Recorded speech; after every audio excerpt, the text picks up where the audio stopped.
Now it is time for the escape sequences. Okay, now let's imagine we have this value, okay, which is var, for example, and we have I or am a hacker. Okay, now you can see that we have a single quotation here. Now actually this will ruin everything for us.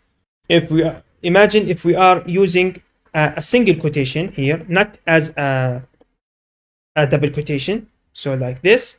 So actually this will ruin everything for us, because you can see the open quotation, the single quotation here opened, and now we closed it here. So this will give us an error. So it's, if we print the var, and let's check how it is. Yeah, so if I go here, if I clear the screen, if you can see that here, syntax error, invalid syntax on side the I am, because the am is outside of any quotation. As you can see, it is outside of any quotation. Now how to do that actually? Well, the best thing is using the sequences, the escape, and this is the best practice, by the way, by putting backslash here. So which means that backslash escape this character, which is the single quotation, and I am a hacker. So if I save now, and by the way, you can see that it is now highlighted using the Visual Code Studio. So if I go there, if I type by here, you can see now I am a hacker. Now, which is something very good.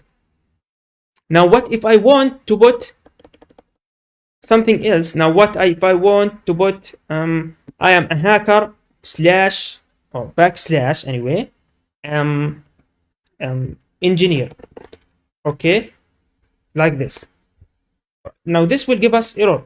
Now actually, if I type this backslash, because backslash is used to escape or to do things. So if I put backslash with n, this will give us a new line. So if I type here backslash n engineer, forget about the e, so backslash n, so this will not do this as a backslash. This actually will assume that this is a new line. So if I saved now and I print, you can see that now I am a hacker engineer, so without the n here. Okay, now just assume the word is engineer without e. Okay, just follow me, okay, in here. So how to do that actually? I think you guessed it right. Yeah, just put two backslashes. Okay, so the first backslash is the one that we want, but we need to escape it. How to do that? By using the backslash slash. Okay, like this. And now let's go there. Let's run it again. Yeah, you can see that I am a hacker slash engineer. Okay, all right. So what we learned here actually, that using the backslash to escape any special characters, like the single quotation, like another slash, and so on. Okay, thanks for watching.